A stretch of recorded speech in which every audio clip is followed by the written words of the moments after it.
పరిశుద్ధ నామముకు మహిమ కలుగును గాక. దేవుడు ఇచ్చినటువంటి ఈ యొక్క సమయాన్ని బట్టి దేవునికి కృతజ్ఞతాస్తులు చెల్లిస్తూ అందరూ హ్యాపీగా ఉన్నారా? Little bit nervous, dull. Are you rejoice in the Lord? yes yeah, దేవునికి స్తోత్రం. So as we are continuing our epistle, let us turn our Bibles to the epistle of Paul written to Philippians chapter 2 verses 14 to 30. అపోస్తలుడైన పౌలు గారు ఫిలిప్పీలకు రాసిన పత్రిక 2వ అధ్యాయము 14వ వచనం నుండి 30 వచనములు ఈరోజు మన పారాగ్రాఫ్. ఇందులో నుండి 3 విషయాలు మనం నేర్చుకుందాం. ఎన్ని విషయాలు? ఈ 3 విషయాలు ఏంటంటే 3 వ్యక్తుల నుండి నేర్చుకోబోతున్నాం.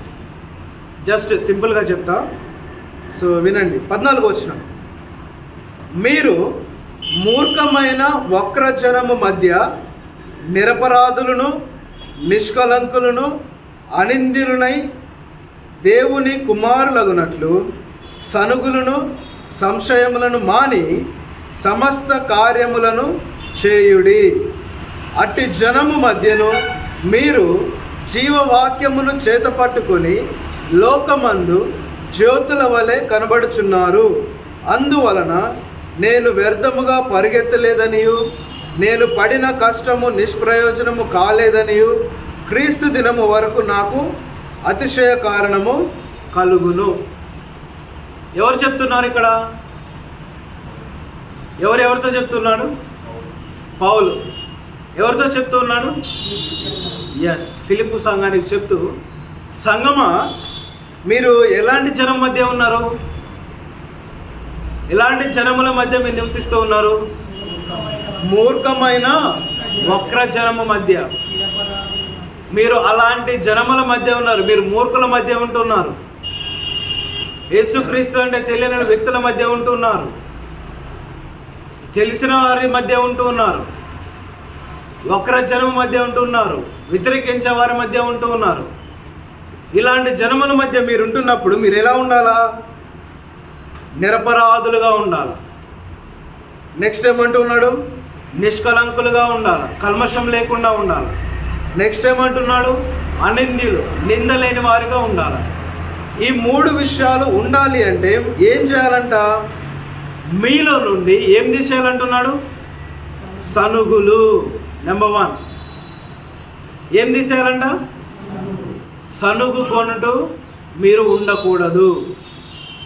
మీలో ఎలాంటి సనుగులు ఉండకూడదు. నెక్స్ట్ ఏమంటూ ఉన్నాడు? సంశయములు. సంశయములు అంటే సంశయము ఐడియా ఉంది ఎవరికన్నా?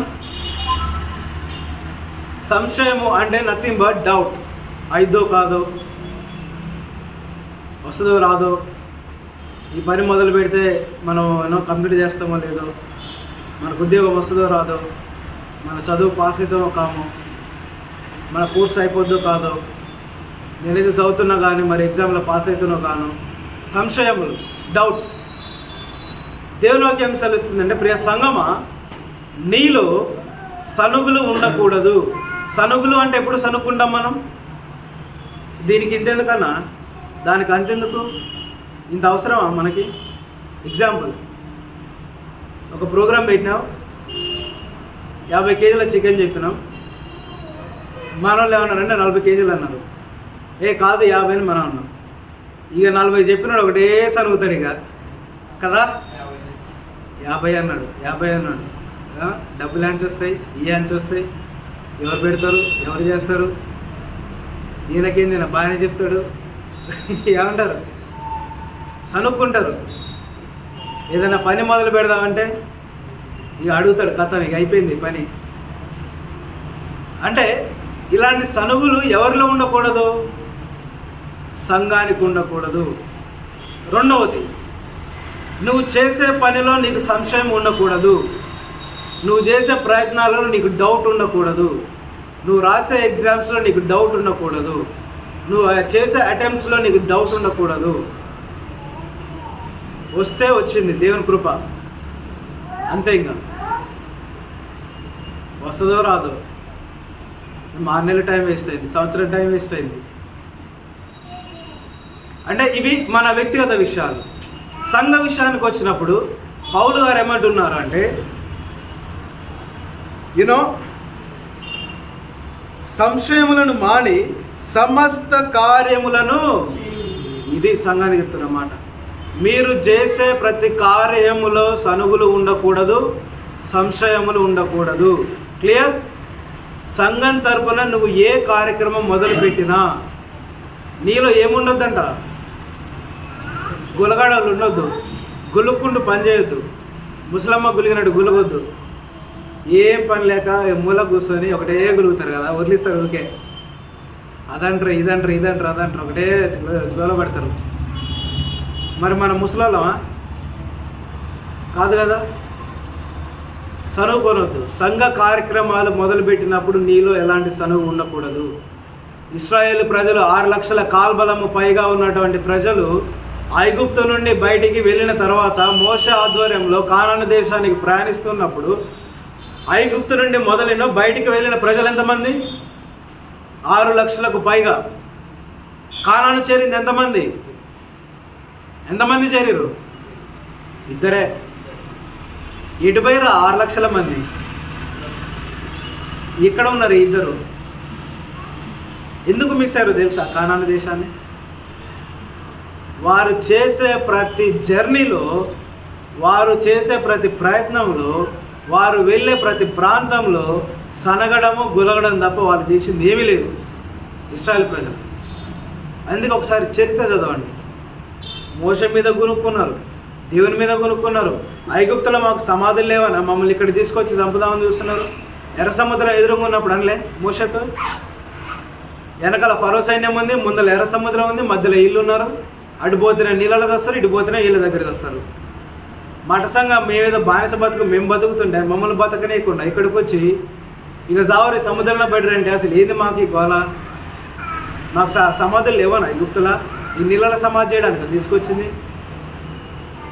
అదొక విషయం. ఎడారిలో పోతున్నారు, నీళ్ళు లేవు తాగడానికి. సనిగి గులిగి ఇక మోసే కోపం వచ్చి బండతోటి మాట్లాడితే బండను కొట్టిండు మోసే పాపం. ఆ కొట్టడం వల్ల కానానికి చూడకుండానే పోయిండు పాపం. వీళ్ళు గులగ బయటికి మోసే ఫ్రస్ట్రేషన్ తోటి ఏం చేసినాడు? బండను కొట్టిండు. దేవుడేమన్నాడు? బండతోటి మాట్లాడు, నీళ్ళు ఇస్తే అని చెప్పినాడు. మోసే ఏం చేసిండు? వీళ్ళు చేసే ప్రెషర్కి తట్టుకోలేక బండనికి బాధిండు. బండ నుండి నీళ్ళు వచ్చినాయి, కానీ పాపం మోసే కానం చూడలేకపోయాడు. నడిపించిన వ్యక్తి నాయకుడు చూడలేకపోయాడు. ఇంకో ఇట్లా ఉంటుంది సనువుని వాళ్ళు వచ్చే ఎఫెక్ట్. వీళ్ళు చూడలే, నడిపించడానికి చూడలేయాలి. ఈసారి సరుగుడి బ్యాచ్ అయిందా? అందుకే మన సంఘాలు అలాంటి వ్యక్తులు ఉండొద్దు కూడా. దేవుని కృపను బట్టి లేరు. క్లియర్? అందుకే ఏమన్నాడు? సంఘ కార్యక్రమాలు సమస్త కార్యములను సనుగు లేకుండా, గునుగుడు లేకుండా. నెక్స్ట్ సంశయం. అయిద్దో కాదో అని కాకుండా కార్యం పూనుకొనుడి, మొదలుపెట్టుడి, దాన్ని సంపూర్తి చేసేవాడు దేవుడే. అందుకే ఏమని చూస్తున్నాం మన లాస్ట్ వచనంలో, 13వ వచనం చివరి వచనం చూడండి. ఎందుకనగా మీరు ఇచ్చయించుటకును కార్యసిద్ధి కలుగజేసుకొనుటకును తన దయా సంకల్పము నెరవేరుటకై మీలో కార్యసిద్ధి కలుగ చేయవాడు ఎవరు? ఇంకా నీకెందుకు సనుగులు, నీకెందుకు గునుగుడు? కార్యసిద్ధి కలుగజేసి దేవుడు నీకుండగా నీకెందుకు సంశయం? ఏమంటారు? మనకు యేసుక్రీస్తు వారి గురించి తెలియదు కనుక మన బలాన్ని బట్టి, మన బ్యాక్గ్రౌండ్ని బట్టి, మనకున్న డబ్బుల్ని బట్టి, లేకపోతే మనకున్న పరిస్థితులను బట్టి మనం నిస్సహాయ స్థితిలోనికి వెళ్తాం, సంశయిస్తాం. అరే మన దగ్గర ఇంతే ఉంది, ఇదో కాదు. కానీ వాక్యపరంగా చూస్తే దాని కార్యసిద్ధి కలుగజేసేవాడు దేవుడు. అలాంటప్పుడు మనం ఎందుకు భయపడాలి అని అంటూ ఉన్నాడు. So let's come back to our topic. 16వ వచనంలో, కాబట్టి మనలో ఏముండొద్దు? సంశయం ఉండొద్దు, గులుగుడు ఉండొద్దు. సంఘములో నువ్వు గులిగే వ్యక్తిగా ఉంటే, అప్పుడు మోషే గారు ఎలాగైతే కానాను చేరలేదో, ఇశ్రాయేలు ప్రజలు ఎలాగైతే కానాను చేరలేదో, మన సంఘం కూడా ఒక పర్ఫెక్షన్లోనికి వెళ్ళలేదు. ఎందుకంటామా? ఒక చిన్న ఎగ్జాంపుల్. కమిటీ ఉంది సంఘంలో. కమిటీ ఏం చేసిందంటే నెక్స్ట్ మంత్ పలానా ఊరిలో గాస్పుల్ మీటింగ్ పెడదాం అనుకుంది. 10 మంది ఉన్నారు కమిటీలో. 8 మంది ఏకీభవించారు, 2 గుణడం స్టార్ట్ చేశారు. ఇక అవసరమా? ఇప్పుడు ఏంది, ఆ ఊరికి పోవాలంటే పెట్రోల్ కావాలి, వెహికల్ కావాలి, డీజిల్ కావాలి, డబ్బులు కావాలి, మళ్ళీ మైకులు కావాలి, మళ్ళీ అక్కడ పనిచేస్తానికి జనాలు కావాలి, మళ్ళీ అక్కడికి పోతే ఇలా బువ్వలు కావాలి. నైట్ అయితే ఇంత పెద్ద ఖర్చు అవసరం అని 2 గులడం స్టార్ట్ చేశారు. గులిగి గులిగి గులిగి గులిగి ఏం చేసినారు, చివరికి ప్రోగ్రామ్ని క్యాన్సిల్ చేశారు. 8 మంది ఓకే అన్నారు, 2 గులడం స్టార్ట్ చేసినారు. ఈ 2 వల్ల ఆడ కార్యం జరిగిందా, ఆగిపోయిందా? ఆగిపోయింది. ఇలా ఎన్ని సంఘాలు ఉన్నాయో, ఎంతమంది గురుగుడు బ్యాచ్ ఉందో ఎన్ని సంఘాలలో, వాళ్ళ వల్ల ఎన్ని కార్యక్రమాలు ఆగిపోయినాయో మనం కూడా చూస్తూనే ఉంటాం మన ఊర్లలో, మన సంఘాలలో. దేవుడు నీతో చెప్తున్న మాట ఏంటంటే, నీవు ఎక్కడ ఉన్నా, ఏ కార్యం మొదలుపెట్టినా నీలో కాన్ఫిడెంట్ ఉన్నాను, I can achieve this, I can get this, I can reach my goal, I can success in my life. మనకంటూ కాన్ఫిడెంట్ ఉండాలి. నువ్వు రాసే ఎగ్జామ్లో నువ్వు కాన్ఫిడెంట్గా రాయాలి, నువ్వు చేసే ప్రయత్నంలో నువ్వు కాన్ఫిడెంట్గా చేయాలి. గులుగుడు వద్దు, నేను పాస్ అవుతున్నావు కానీ డౌట్ వద్దు నీకు. నీ ప్రయత్నం నువ్వు చేసిరా, కార్యసిద్ధి కలుగజేవాడు దేవుడు. అర్థమవుతుందా? సో ఇవి మనలో ఉండొద్దు. అయితే ఒక వ్యక్తి దగ్గరకు వద్దాం. ఈరోజు మనం 3 వ్యక్తుల నుంచి నేర్చుకోబోతున్నాం కదా. ఇది సంఘాన్ని గురించిన ఇంట్రడక్షన్లో సంఘంగా మనం నేర్చుకోవాల్సిన విషయాలు. అయితే వ్యక్తిగతంగా 3 వ్యక్తులు మనం చూసుకొని ముగించుకున్నాం. మొట్టమొదటి వ్యక్తి ఎవరంటే 17వ వచనంలో, మరియు మీ విశ్వాస యాగములోను దాని సంబంధమైన సేవలోను నేను పానార్పణముగా పోయబడి తిని, నేను ఆనందించి మీ అందరితో కూడా సంతోషింతును, ఇటువలననే మీరును ఆనందించి నాతో కూడా. 17-18 వచనాల్లో మనం చూస్తున్న వ్యక్తి ఎవరంటే పాల్, అపోస్తల్ పాల్, అపోస్తలుడు అయినటువంటి పౌలు గారు. ఈరోజు పౌలు గారి నుండి మనం నేర్చుకోవాల్సిన మొదటి విషయం ఏంటంటే, విశ్వాస యాగంలోను దానికి సంబంధించిన సేవలోను నేను పానార్పణముగా పోయబడి తిని. సరే చూడండి, పౌలు గారు ఏ విషయంలో పానార్పణముగా పోయబడ్డాడు? మొట్టమొదటిది విశ్వాస విషయం, రెండవది ఆ విశ్వాసానికి సంబంధించిన సేవ విషయములు పానార్పణముగా పోయబడ్డాడు, అర్పించబడ్డాడు. ఈరోజు దేవుడి వాక్యం ఏం సెలవిస్తుంది అంటే, నీవు కూడా ఒక పౌలు వలె నిలబడాలి. నీవు కూడా విశ్వాస విషయమై, సేవ విషయమై ఒక పానార్పణముగా నీకు నువ్వుగా సిద్ధపాటు కలిగి ఉండాలి. దేవుని కృపను బట్టి మన సంఘం అటు రీతిలో వర్ధిల్లుతూ ఉన్నది. పరిచర్య విషయంలో, సేవ విషయంలో మనం ఎంత కాడికైనా పరిగెత్తడానికి సిద్ధముగా ఉన్నాం. మనం నష్టపోయినా, మనం కష్టపడ్డా, మనకు శ్రమపడ్డా సేవను ముందుకు నడిపించడానికి మనము ప్రయత్నం చేస్తూ ఉన్నాం.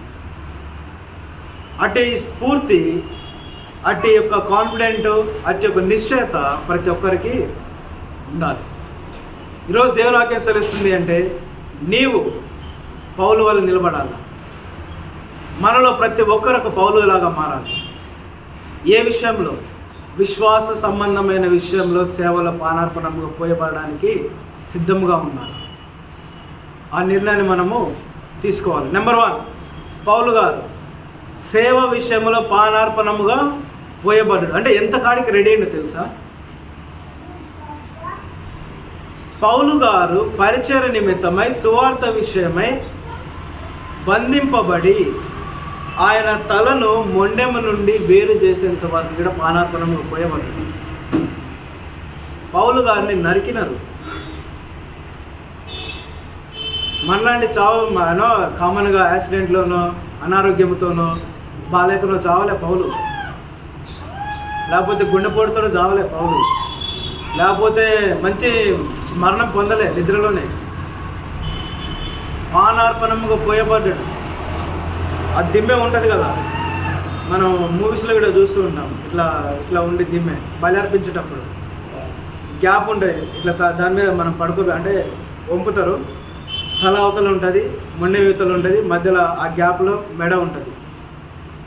ఆ కత్తి తీసుకొని నరుకుతారు, ఇటు తల వేరైతే అటు మొండె వేరైతుంది, మొండెంలో నుండి బ్లడ్ అనేది ఆ ప్రెషర్ ఎట్లా ఉంటుంది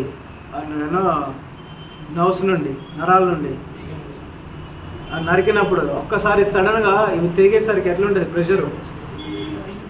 పౌలు గారు అంతవరకు కూడా సమర్పించుకున్నాడు, పానార్పణంగా పోయబడ్డాడు. అంటే మనము కూడా అట్లా మరణించాలని అనుకుంటున్నామా? అవకాశం వస్తే మరణించాలి. దీని కొరకు విశ్వాస సంబంధమైన సేవ కొరకు పౌలు గారు ఏం చేయబడ్డాడు? పానార్పణముగా అర్పించబడ్డాడు. ఈరోజు మనం ఏం చేయాలి అంటే, అలాంటి పరిస్థితులు దేవుని దయ వల్ల మనకు లేవు. అయితే మనం ఏ విషయంలో పానార్పణంగా అర్పించబడాలి? నీ శక్తి విషయంలో నీ శక్తిని అర్పించాలి, నీ బలాన్ని పానార్పణంగా అర్పించాలి, నీ సమయాన్ని పానార్పణంగా అర్పించాలి, నీ ధనాన్ని పానార్పణంగా అర్పించాలి, నీకున్న తెలివిని పానార్పణంగా అర్పించాలి, నీకున్న వివేచనను పానార్పణంగా అర్పించాలి, నీకున్న వస్తువులను పానార్పణంగా అర్పించాలి. దేని కొరకు? సేవ కొరకు. సేవ కొరకు, ఆయన రాజ్యము, ఆయన నీతి కొరకు. యూత్ అనుకుంటే కానిదంటే ఏముండదు కదా. Once if you commit, there is nothing impossible to you. నువ్వు ఒకసారి నిశ్చయించుకుంటే అసాధ్యమైనది ఏది ఉండదు. ఎంతవరకైనా పరిగెత్తి మనం సాధించగలుగుతాం. అదే సేవ విషయంలో నువ్వు కమిట్మెంట్ తీసుకుంటే ఎంత పరిగెత్తుతుంది పరిచర్య. కాబట్టి మొట్టమొదటి వ్యక్తి ఎవరు? పౌలు. ఈరోజు దేవుని వాక్యం సెలవిస్తుంది, పౌలు వలె నీవు కూడా విశ్వాస సంబంధమైన సేవలో పానార్పణముగా అర్పించబడడానికి సిద్ధముగా ఉండాలి. నెంబర్ 2, రెండో వ్యక్తిని చూద్దాం. 19వ వచనం, నేనును మీ క్షేమము తెలుసుకొని ధైర్యము తెచ్చుకొని నిమిత్తము తిమోతిని శీఘ్రముగా మీ యొద్దకు పంపుటకు ప్రభువైన యేసునందు నిరీక్షించుచున్నాను. 20వ వచనం చూడండి, మీ క్షేమ విషయమై నిజముగా చింతించువాడు అతని వంటి వాడెవడను నా యొద్ద లేడు. అందరూ తమ తమ సొంత కార్యములను చూచుకొనుచున్నారు గాని యేసుక్రీస్తు కార్యములను చూడరు. అతని యోగ్యత మీరెరుగుదురు. తండ్రికి కుమారుడేలాగు సేవ చేయునో అలాగే అతడు నాతో కూడా సువార్త వ్యాపకము నిమిత్తము సేవ చేసెను. అర్థమవుతుందా? రెండో వ్యక్తి ఎవరు? తిమోతి. మొదటి వ్యక్తి ఎవరు? పౌలు. పౌలు ఏ విషయమై పానార్పణముగా పోయబడ్డాడు? విశ్వాస సంబంధమైన సేవ నిమిత్తమై. రెండో వ్యక్తి ఎవరు? తిమోతి. తిమోతికి ఎలాంటి మనసు కలిగిన వ్యక్తి అంటే తిమోతి కంటే ఎప్పుడు ఒకటే చింత ఉంది. ఏంటి ఆ చింత తెలుసా? 20వ వచనము, మీ క్షేమము నిమిత్తమై నిజముగా చింతించు వంటి వాడు అతని వంటి వాడెవడును నా యొద్ద. మనకందరికీ మన చింతలు ఉంటాయి. మన ఇంటిని గూర్చి, మన ఉద్యోగమును గూర్చి, మన చదువును గూర్చి, మన వ్యాపారము గూర్చి, మన ఆరోగ్యము గూర్చి, మన ధనాన్ని గూర్చి, మన ల్యాండ్స్ గూర్చి, ఇంకా అనేకమైన విషయాల గురించి మనకు చింత ఉంటుంది. కానీ ఈ తిమోతికి ఎలాంటి చింత ఉందంట? మీ క్షేమము విషయమైనటువంటి చింత ఉన్నది. మీ అంటే ఎవరు ఇక్కడ? సంఘ క్షేమము గురించినటువంటి చింత ఎవరికి ఉన్నదంట? తిమోతికి. మరి నీకు నాకున్నదా చింత? సంఘం ఎడిపోతుంది, సంఘం అభివృద్ధి చెందుతుందా, సంఘము దీలపడుతుందా, సంఘములో ఏం అవసరతలు ఉన్నవి, సంఘ విషయమే నేనేం చేయాలి, సంఘంలో ఉన్న వ్యక్తులు అభివృద్ధి చెందుతున్నారా, ఆత్మీయంగా ఎదుగుతున్నారా, సంఘం ఆత్మీయ పదంలో వెళ్తున్నదా, సంఘ కార్యక్రమాలు నడుస్తూ ఉన్నాయా, సంఘం గురించి మనం ఏం చేయాలి, సంఘం ఆర్థికంగా ఎదగాలంటే ఏం చేయాలి, సంఘ కార్యక్రమాల్లో వెళ్ళాలి అంటే ఏం చేయాలి, ఆ చింత మనకున్నదా? దేవుని వాక్యం సెలవిస్తుంది. ఈరోజు తిమోతిని ఎదుట పెడుతూ ఉన్నాడు. ఇదిగో కుమారుడా, తిమోతిని చూడొకసారి. తిమోతికి ఆయన ఆరోగ్యం గురించి చింత లేదు, తన వస్త్రాల గురించి చింత లేదు, తన ఇంటిని గురించి చింత లేదు, తనకున్నటువంటి దేని గురించి చింత లేదు.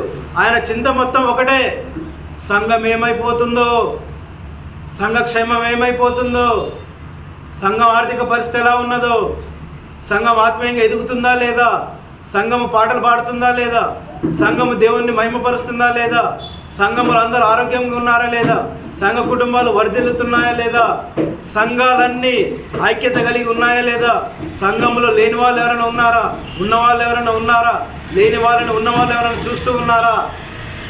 ఎల్లప్పుడూ పౌలు గారు ఏమంటున్నారు, సాక్షాత్ పౌలు గారు, సంఘ క్షేమమును గురించి చింతించు వాడు అతని వంటి వారు ఎవరును నేను చూడలే. అలాంటి వ్యక్తిని, నా దగ్గర అలాంటి వ్యక్తులు లేరు. ఈరోజు దేవుని వాక్యం సెలవిస్తుంది, ప్రియకుమార, నిన్ను దేవుడు చూసినప్పుడు తిమోతి వల్ల నిన్ను కనుగొనగలడా? తిమోతి వల్లే సంఘముల గురించి చింతించే వ్యక్తిగా నిన్ను కనుగొనగలడా? రాత్రికాల సమయం అందు నువ్వు పడుకున్న తర్వాత ఒకవేళ దేవుడు నీ హృదయాన్ని తట్టి నిన్ను దర్శించి నీ పక్కన కూర్చొని ఒక్కసారి నిన్ను జ్ఞాపకము చేసుకొని, నా కుమారుడు ఏంటి, నా కుమారుని పరిస్థితి ఏంటి, నా కుమార్తె పరిస్థితి ఏంటి, సరే ఆమె హృదయం ఏంటి అని దేవుడు ఒకవేళ నీ గురించి ఆలోచిస్తే, ఈ ఆలోచనలో నిన్ను పరీక్షిస్తున్న క్రమంలో నీలో సంఘమును గురించిన చింత దేవుడు గమనించగలడా? ఆలోచించుకోవాలి. సంఘానికి అంటుకట్టబడ్డ మనము సంఘ ఎదుగుదలకు బాధ్యత మనదే. మనలో నుండి తిమోతిని బయటికి లేవాలి. మనలో నుండి సంఘం కొరకు చింతించేటువంటి తిమోతి బయటికి రావాలా. తిమోతిలు తయారు కావాలా మన సంఘంలో. సంఘం కొరకు పానార్పణంగా పోయబడేటువంటి పౌలులు కావాలా. సేవ కొరకు పానార్పణంగా పోయబడేటువంటి పౌలులు లేవాలా. సంఘం కొరకు అనునిత్యము చింతించేటువంటి తిమోతి మన నుండి లేవాలా. దేవుని వాక్యం సెలవిస్తుంది. చూడండి ఏమంటున్నాడు, ఇంకా అందరూ తమ తమ సొంత కార్యములనే చూచుకొనుచున్నారు కానీ యేసుక్రీస్తు కార్యములను ఎవరు చూడరు. ఎవరు చూస్తున్నారు యేసుక్రీస్తు కార్యములను? తిమోతి. ఎలాగండి అంటే, తిమోతి ఎవరిని గురించి చింతిస్తున్నాడు? సంఘం గురించి. సంఘానికి శిరస్సు ఎవరు? క్రీస్తు. అంటే తిమోతి ఎవరి గురించి ఆలోచిస్తూ ఉన్నాడు? యేసుక్రీస్తు వారి యొక్క కార్యములను గురించి ఆలోచిస్తూ ఉన్నాడు. అందరేమో సొంత కార్యముల గురించి ఆలోచిస్తే, ఈ తిమోతి ఏమో దేవుని కార్యముల గురించి ఆలోచిస్తూ ఉన్నాడు. మరి నీ నా ఆలోచన ఎలా ఉంది? దేవుని గురించిన ఆలోచన ఉన్నదా, లేకపోతే సొంత కార్యముల గురించి ఆలోచన ఉన్నదా? మన సొంత కార్యముల గురించి ఆలోచన ఉండాలి, తప్పులేదు. మనకంటూ ఒక ఇల్లు ఉండాలి, మనకంటూ ఒక పొలం ఉండాలి, ల్యాండ్ ఉండాలి, మనకంటూ ఒక అధికారం ఉండాలి, మనకంటూ ఒక ప్రత్యేకత ఉండాలి, మనకంటూ వెసులుబాట్లు ఉండాలి, సౌకర్యాలు ఉండాలి. కానీ ప్రస్తుత దినాల్లో ఏమైపోయింది అంటే, వాటి మీద ఫోకస్ పెట్టేసి దీన్ని కంప్లీట్గా మర్చిపోయినాం. అర్థమవుతుందా? మన ఇంటి పైన ఫోకస్ పెట్టేసి చర్చిని మర్చిపోయాం. కానీ వాక్యం ఏం సరిస్తుంది అంటే, you have to balance both. నువ్వు ఇంటిని సంఘాన్ని రెండు బ్యాలెన్స్ చేయాలి. కంప్లీట్గా సంఘాన్ని నువ్వు పట్టుకొని నీ ఇంటిని నువ్వు మరవద్దు, లేదా నీ ఇంటి మీద నువ్వు ధ్యానం పెట్టేసి సంఘాన్ని మరవద్దు. నీ ఇంటిని గురించిన చింత ఉండాలి, అంతకు మించి నీ సంఘాన్ని గురించిన చింత ఉండాలి. ఎందుకంటే వాక్యం సెలవిస్తుంది, ఒకవేళ నీ ఇంటిని గురించిన చింత నీకుంటే ఆ చింత యావత్తు నా మీదేమే ఉంటుంది దేవుడు. ఎప్పుడు నువ్వు నిజముగా నా ఇంటి గురించి నువ్వు ఆలోచిస్తే నీ ఇంటి గురించి నేను ఆలోచిస్తాను దేవుడు. అవునా కదా? మీ చింత యావత్తు నా మీద వేయండి. నీకేమి కావాలో నేను చూసుకుంటా. ఏ సమయంలో, ఏ ఏజ్లో, ఏ పరిస్థితుల్లో నీకు ఉద్యోగం రావాలి, వివాహం కావాలి, అన్నీ నేను చూసుకుంటా. నీలో ఏం చింత ఉండాలి? నా సంఘాన్ని గురించిన, నా ఇంటిని గురించిన చింత నీకుంటే నీ ఇంటిని గురించిన చింత నేను చింతిస్తా అంటున్నాను దేవుడు. తిమోతి వలె నువ్వు నేను ఉండాలి. సంఘాన్ని గురించిన చింత మనకు ఉండాలి. దేవుని కార్యములను గురించిన చింత మనకు ఉండాలి. నెక్స్ట్ 20 వచనంలో ఏమంటున్నాడు? అతని యోగ్యత మీరు ఎరుగుదురు. తండ్రికి కుమారుడేలాగు సేవ చేయునో అలాగే అతడు నాతో కూడా సువార్త వ్యాపకము నిమిత్తము. ఇందాక చెప్పా కదా, మనము దేని బ్యాలెన్స్ చేయాలా? సంఘాన్ని ఇంకా దేన్ని? కుటుంబాన్ని కదా. అందుకే పౌలు గారు ఏమంటున్నాడు ఇక్కడ, దేనితో కంపారిజన్ చేసినాడు ప్రదీప్? దేంతో కంపారిజన్ చేసినాడు పౌలు గారు? కాదు, 22 వచ్చినాం. తండ్రిని కుమారుడు ఎలాగూ సేవ చేయును. దాని అర్థం ఏంటండి? ప్రతి కుమారుడు తన తండ్రికి సేవ. మరి ఇది కాదు ఇంటిని పట్టించుకోవడం అంటే? నువ్వు కుటుంబాన్ని బ్యాలెన్స్ చేయాలి. నీ తల్లిదండ్రుల బాధ్యత నీదే. సంఘం అని చెప్పేసి నీ తల్లిదండ్రులు నువ్వు ఏమంటారు పట్టించుకోపోవడానికి లేకపోతే వదిలేయడానికి అవకాశము లేదు. అందుకే సేవను దేంతో కంపారిజన్ చేసినాడు? తిమోతి చేసే పరిచర్యను, సువార్త వ్యాపకం కోసం చేసే పరిచర్యను దేంతో పోల్చాడు? ఒక కుమారుడు తన తండ్రికి ఎలాగైతే సేవ చేస్తాడో అలాగే తిమోతి సువార్త వ్యాపకము కొరకు నాకు పరిచర్యకు అలాగూ సేవ. అంటే ఈ సువార్త పరిచర్యను దేనితో పోల్చాడు? నీ ఇంటిలో నువ్వు నీ తల్లిదండ్రులకు చేసే సేవతో పోల్చాడు. అంటే నీ తల్లిదండ్రులకు చేసే సేవ ముఖ్యము, సంఘములో చేసే పరిచర్య ముఖ్యము. You have to maintain both. Clear? వాక్యం క్లియర్గా సెలవుస్తుంది. నీ తల్లిదండ్రులు పట్టించుకోవద్దు అనట్లేదు, ఆ తల్లిదండ్రులతో పోలుస్తున్నది వాక్యం. నువ్వు పరిచర్య జరిగిస్తున్నావు అంటే నీ తల్లిదండ్రులకు ఎంత సేవ చేస్తున్నావో దాంతో పోల్చాడు పౌలు గారు. అర్థమవుతుందా? అందుకే మనము కూడా మన ఇంటి మీద ఎప్పుడు ఆలోచన కలిగి ఉండాలి. మనం ఎక్కడున్నా, హాస్టల్లో ఉన్నా, ఇంట్లో ఉన్నా, రూమ్లో ఉన్నా, ఎక్కడున్నా మన ఇంటి పరిస్థితులు మనకు అవగాహన కలిగి ఉండాలి. ఎట్ ది సేమ్ టైం సంఘం గురించిన చింత మనకు ఉండాలి. సో తిమోతికి ఏమేమి ఉన్నాయండి? పౌలు గారేమో విశ్వాస సంబంధమైన సేవలో పానార్పణముగా పోయబడ్డాడు. తిమోతి గారేమో సంఘము గురించి చింతిస్తూ, యేసుక్రీస్తు కార్యముల కొరకు చింతిస్తూ, సువార్త వ్యాపకములో ఒక తండ్రికి కుమారుడు తండ్రికి ఎలాగో పరిచర్య చేస్తాడో, సేవ చేస్తాడో అలాగూ సేవ చేసిన వ్యక్తిగా నిలిచి అతని యోగ్యత ఏంటో మీకు తెలుసు అంటున్నాడు పౌలు. 3వ వ్యక్తిని చూద్దాం. 20వ వచనం. మరియు నా సహోదరుడును, జత పనివాడును, నా తోడి యోధుడును, మీ దూతయు, నా అవసరమునకు ఉపచరించిన వాడునైన ఎపఫ్రొదితును మీ యొద్దకు పంపుటకు అగత్యమని నేను అనుకుంటుని, అతడు రోగి ఆయనని మీరు వింటిని గనుక అతడు మిమ్మునందరినీ చూడ మిగులు అపేక్ష గలవాడై విచారపడుచుండెను. నిజముగా అతడు రోగి అయి చావునకు సిద్ధమై ఉండెను గాని దేవుడు అతన్ని కనికరించెను. అతని మాత్రమే కాక నాకు దుఃఖము మీద దుఃఖము కలుగకుండుటకై నన్నును కనికరించెను. కాబట్టి మీరు అతనిని చూచి మరలా సంతోషించు నిమిత్తమును నాకున్న దుఃఖము తగ్గు నిమిత్తమును అతనిని మరి శీఘ్రముగా పంపితిని. 29వ వచనం చూడండి. నా ఎడల మీ ఉపచర్యలో ఉన్న కొదువను తీర్చుటకై అతడు తన ప్రాణమునైనను లక్ష్య పెట్టక క్రీస్తు యొక్క పని నిమిత్తము చావునకు ఎవరు సిద్ధమై ఉన్నారు? చావునకు ఎపఫ్రొదితు. దేని నిమిత్తమే చావడానికి సిద్ధంగా ఉన్నాడు? క్రీస్తు యొక్క పని నిమిత్తము చావడానికైనా సిద్ధపాటు కలిగిన వ్యక్తి ఈ ఎపఫ్రొదితు.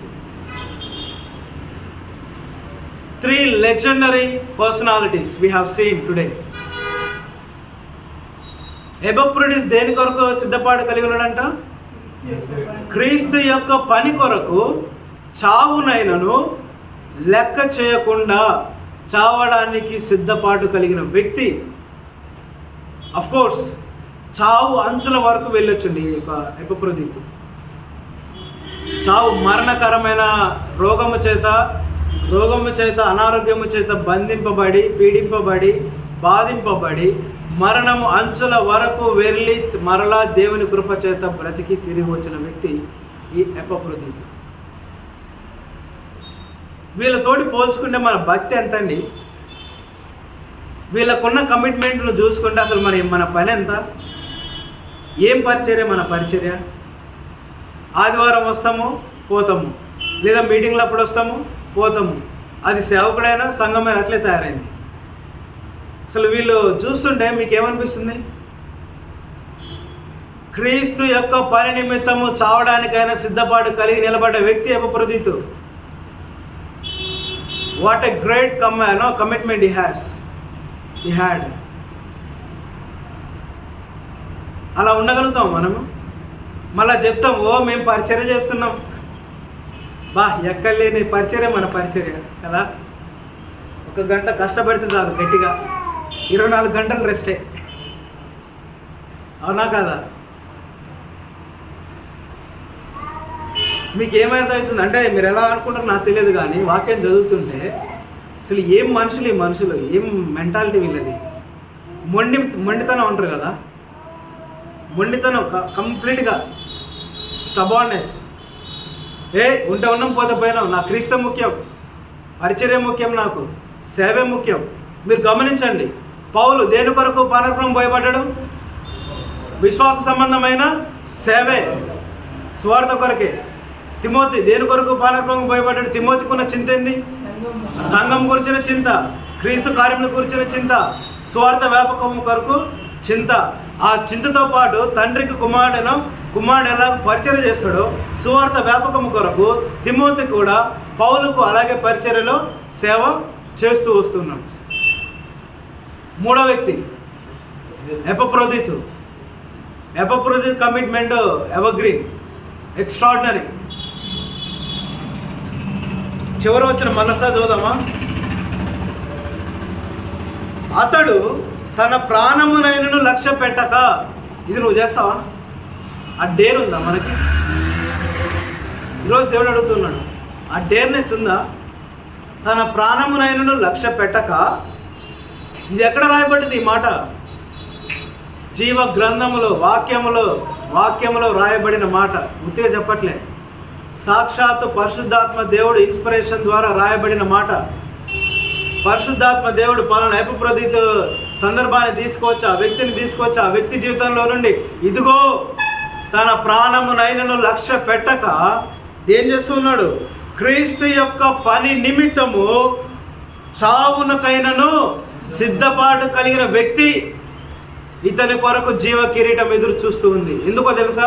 ఈ లోకంలో ప్రాణాన్ని లక్ష్యం చేయలే, చావును లక్ష్యం చేయలే, చావును పట్టించుకోలే. బ్రతుకు మీద ఆశ లేదు, ఆపేక్ష లేదు, కోరిక లేదు.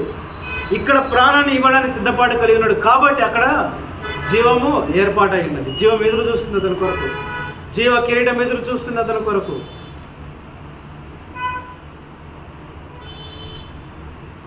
ఈరోజు మనం కూడా ఆలోచించాలి ఒకసారి. ఈ 3 వ్యక్తులు మనలో నుండి లేవాలి. ఒక్కొక్కరు పౌలులా కాదు, ఒక్కరిలో ఈ 3 ఉండాల. సువార్త విషయంలో, సేవ విషయంలో పౌలులాగా నువ్వు నిలబడాలి. సంఘం గురించిన చింతలో తిమోతిలాగా నువ్వు చింతించాలి. సువార్త వ్యాపకములో క్రీస్తు నిమిత్తము చావునకైనా సిద్ధపడేటువంటి ఎపఫ్రోదితులాగా నువ్వు మారాలి. మోకరించుదామా?